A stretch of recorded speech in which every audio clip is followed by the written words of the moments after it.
Estas bolitas son minicerebros que hice en el laboratorio, tan pequeños como huevos de lagartija, y pueden aprender rápido. Literalmente, los científicos que los crearon. Tras escuchar 240 variaciones de 8 voces en solo 2 días de entrenamiento, estos minicerebros reconocieron casi el 80% con precisión. Imagínate, no eres bueno en matemáticas, pero quieres un cerebro tan rápido como el de Einstein, pues con estos minicerebros rápidos, esto pronto podría convertirse en una realidad. Simplemente tienes que instalar estos minicerebros en tu cuerpo y calibrarlos. Y luego, durante unos días, tienes que entrenar este nuevo cerebro para las matemáticas.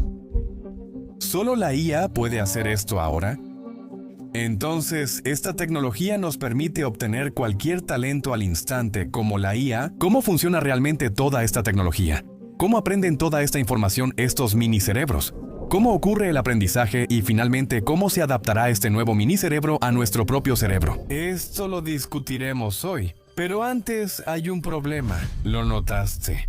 En nuestro cerebro ya se procesa mucha información, lo que nos permite realizar tareas cotidianas fácilmente. Si enfocamos parte del cerebro en una sola cosa, por el espacio limitado, debemos comprometer otras áreas y algunas funciones podrían verse afectadas. Entonces, esto significa que si nuestro objetivo es volvernos más inteligentes, para alcanzar ese objetivo, tendríamos que sacrificar nuestras otras habilidades como la memoria, las emociones o la creatividad. Mira, antes de analizar esto, tenemos que entender cuál es el verdadero propósito del científico al crear esto. Así que mira, hoy en día la ciencia médica ha avanzado tanto que podemos mantener vivo cualquier órgano del cuerpo fuera del cuerpo y también trasplantarlo a otro paciente. Pero a pesar de tanto avance, nuestro cerebro es el único órgano que ni siquiera hemos logrado mantener vivo fuera del cuerpo, mucho menos trasplantarlo. Para mantener el cerebro vivo, es esencial saber qué parte cumple cada función. Aunque hoy tenemos tomografías, resonancias y experimentos con cerebros animales y humanos, aún no lo entendemos por completo. Así que en 2013, un científico del Instituto de Biotecnología Molecular de Austria pensó que por qué no crear un cerebro desde cero y estudiarlo. Por eso extrajeron células madre, ya que son las que originan las demás células del cuerpo. Para crear estas células se requieren químicos llamados factores de crecimiento. Entonces se convierten en un tipo particular de células, como células del corazón, células de la piel o células del cerebro. Uno de estos factores de crecimiento es el noggin, que transforma células madre en células cerebrales. Los científicos inyectaron el factor de crecimiento noggin en células madre y las mantuvieron en condiciones muy similares a las de nuestro cuerpo. Y para esto les dieron nutrientes a esas células a través de un líquido similar a nuestra sangre. Y para imitar la temperatura corporal, también pusieron esas células en un incubador parecido a un horno. Después de todo esto, solo esperaron de 3 a 4 días. ¿Y sabes qué pasó en esos 3 o 4 días? Muchas de esas células madre murieron, pero algunas sobrevivieron. Ellas exitosamente se convirtieron en células cerebrales, es decir, neuronas, y también formaron tejidos cerebrales tan pequeños como la punta de una pluma. Tras obtener resultados positivos, dejaron crecer las células cerebrales unos días más. 60 días después, el científico observó que el tamaño de estas células cerebrales había aumentado drásticamente. Ahora podían ver estructuras como el cerebro medio y anterior en ellas. Hasta aquí los científicos lograron crear minicerebros vivos en el laboratorio. Pero ¿realmente funcionan? Bueno, para averiguar esto, lo primero que era necesario era ver si podíamos traducir los impulsos eléctricos de ese cerebro y establecer comunicación con él, ¿verdad? Entonces, los científicos crearon un microchip capaz de comunicarse con ellos mediante impulsos eléctricos y lo conectaron a los minicerebros. Esto permitió que estos microchips pudieran traducir la información en impulsos eléctricos para los minicerebros y, a cambio, pudieran devolvernos las señales provenientes de esos cerebros en forma de de respuestas. Entonces, en cuanto los científicos encontraron una manera efectiva de comunicarse con estos mini cerebros, empezaron a entrenar estos cerebros usando esa misma comunicación. En la primera fase de este entrenamiento, expusieron los cerebros a señales eléctricas de 8 voces masculinas por 2 días seguidos, para que entendieran las diferencias en los patrones de esas voces. Una vez que esto estuvo hecho, ahora era momento de probarlos para ver si realmente entienden las cosas como nuestro cerebro o no. Ahora, para esta prueba, los científicos hicieron que estos cerebros escucharan 8 voces masculinas en 240 clips de audio diferentes y vieron si para cada voz se formaban los mismos patrones en estos cerebros. Y la respuesta fue sí. Los científicos notaron que en 8 de cada 10 clips de audio, los minicerebros identificaron esas voces con precisión y enviaron las mismas señales de regreso. Es decir, después de solo 2 días de entrenamiento, comenzaron a reconocer voces con casi un 80% de precisión, lo cual es un gran éxito. Piénsalo cada vez que escuchas a Arijit Singh, Sonu Nigam o Lata Mangeshkar. ¿Qué hace tu cerebro? Inmediatamente empieza a comparar esas canciones con la memoria que tiene en su base de datos sobre las voces de estos cantantes, y con base en eso puedes reconocer exactamente de quién es la voz. Ahora podemos poner esta habilidad fuera de nuestro propio cerebro, en dispositivos operados por IA como Alexa o Siri, porque en ellos solo hay que programar todas estas cosas. Pero desarrollar esta habilidad en tejido biológico de laboratorio aún parece un concepto de ciencia ficción. Cuando los científicos lograron esto en un cerebro de laboratorio, podemos decir que esos minicerebros entienden y toman decisiones por sí mismos, demostrando inteligencia e incluso posible conciencia.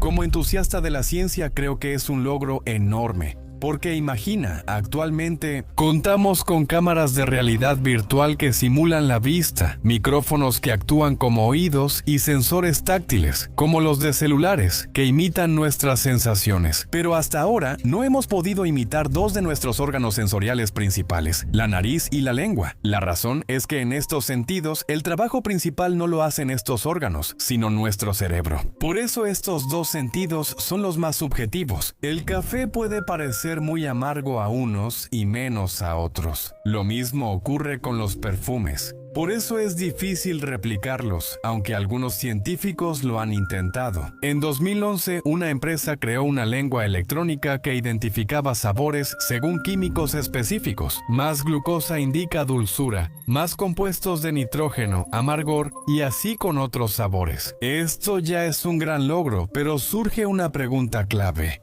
Imagínate si alguien pierde la lengua y le ponemos esta lengua electrónica en su lugar, ¿será que esta nueva lengua funcionará como su lengua original? ¿Podrá diferenciar entre un gulab jamun y un rasguya? No, porque le falta algo importante. Esto no está conectado a nuestro cerebro, pero si lograran conectar esta lengua al cerebro, podríamos decir que ha imitado en gran medida el sentido del gusto. Ese es el poder de nuestros minicerebros actuales, ya que estos reconocieron distintos sonidos usando un microchip. En el futuro podemos entrenar estos cerebros para reconocer sabores y olores. ¿Será que cuando conectemos estas células cerebrales con dispositivos como una lengua electrónica, esos dispositivos electrónicos también podrán hacernos experimentar el sabor o el olor de las cosas, igual que nuestros órganos sensoriales? Además, si ni siquiera necesitamos una nariz o lengua artificial, y solo queremos oler y probar un perfume en línea desde casa, entonces podemos simplificar aún más esta tecnología y usarla de esa manera. Por ejemplo, seguramente sabes que recientemente salieron cargadores inalámbricos que cargan dispositivos eléctricos con imanes, transfiriendo energía al solo tocar. Imagina que tu smartphone tiene ese sistema inalámbrico y eliges un perfume en línea. En tu pantalla aparece la opción "Pruébalo". Das clic en esa opción, acercas tu smartphone a tu cabeza y tu smartphone transfiere de forma inalámbrica un cierto impulso eléctrico que hace que tu cerebro huela ese aroma en la vida real. Bueno, ahora lo sentiste. ¿Qué tan revolucionaria es esta tecnología? Personalmente creo que si esta tecnología de mini cerebros y microchips evoluciona y se vuelve común, realmente sería un cambio de juego. Solo que por ahora tiene algunos problemas que debemos solucionar primero. Así que en este mismo video hace un momento dije que estos minicerebros pueden pensar. Como son tan pequeños como un huevo de lagartija, su capacidad de pensar es tan limitada que hasta un feto humano parecería más inteligente. En segundo lugar, los experimentos muestran que el microchip interno realiza la mayor parte del trabajo, y sin esto, este minicerebro no es más que un grupo de algunas células. Además, el microchip del que depende este experimento es una máquina que puede fallar en cualquier momento y en cualquier lugar, porque en muchos casos, las máquinas instaladas para salvar vidas casi pusieron en riesgo a quienes las usaban, como por ejemplo los marcapasos cardíacos. Estos marcapasos dan instrucciones al corazón para latir a través de señales eléctricas, pero estos mismos marcapasos, debido a fallas técnicas, varias veces han dado instrucciones para detener los latidos del corazón. Por ejemplo, una vez a Lynn Farley, una paciente cardíaca de 67 años, su marcapasos le dio 60 descargas mortales en una noche. Ahora, una descarga de un marcapasos es tan dolorosa que se siente como si alguien te hubiera dado una fuerte patada en el pecho. Y ella recibió 60 de estas descargas una tras otra. Por eso, ella se desmayó antes de llegar al hospital, y los doctores debieron quitarle el marcapasos defectuoso para salvarla. En otro caso similar, un paciente llamado el Sr. Perry recibió descargas tan dolorosas por esto que él mismo le pidió a los doctores que se lo quitaran, aunque sabía que no podía vivir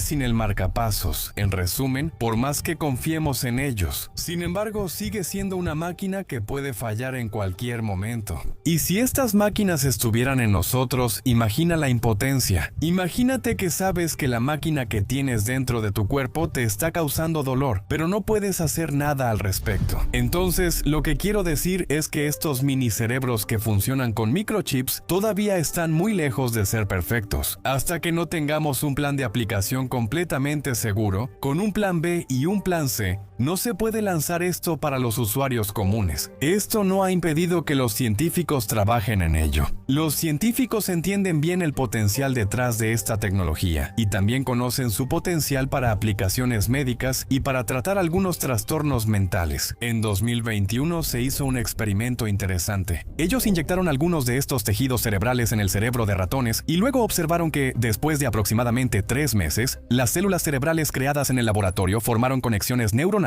similares a las de las células cerebrales originales de los ratones, como si estas células cerebrales artificiales creadas en el laboratorio se hubieran convertido en una parte real y natural del cerebro de los ratones. No sé si entiendes el potencial de esto. Literalmente, el Parkinson, Alzheimer, demencia y otros trastornos cerebrales donde mueren las células cerebrales. Esta tecnología, al menos, definitivamente tiene la capacidad de curarlos. Además, como mencioné antes, aquí se usan tus propias células para crear células cerebrales, eliminando cualquier incompatibilidad. Gracias a este cerebro de laboratorio, la ciencia médica avanza y solo el tiempo mostrará el potencial de esta tecnología. Por un lado, aprendemos a crear cerebros artificiales, ¿no crees? ¿No crees que una especie avanzada ya tendría esa tecnología en este universo? Y si la tienen, ¿no podría ser que nuestro universo también sea como un gran cerebro creado? Dos científicos, Franco Bassa y el neurocirujano Alberto Feletti, analizaron escaneos cerebrales y datos del telescopio espacial James Webb, logrando hallazgos sorprendentes. Cuando compararon estas imágenes del universo lado a lado, vieron algunos patrones extraños en el universo que coincidían exactamente con los de nuestro cerebro. Las mismas estructuras, conexiones y actividades rigen por las mismas leyes físicas. Entonces, ¿significa que nuestro universo podría ser un cerebro? He explicado este tema en detalle en mi video, al que puedes acceder aquí.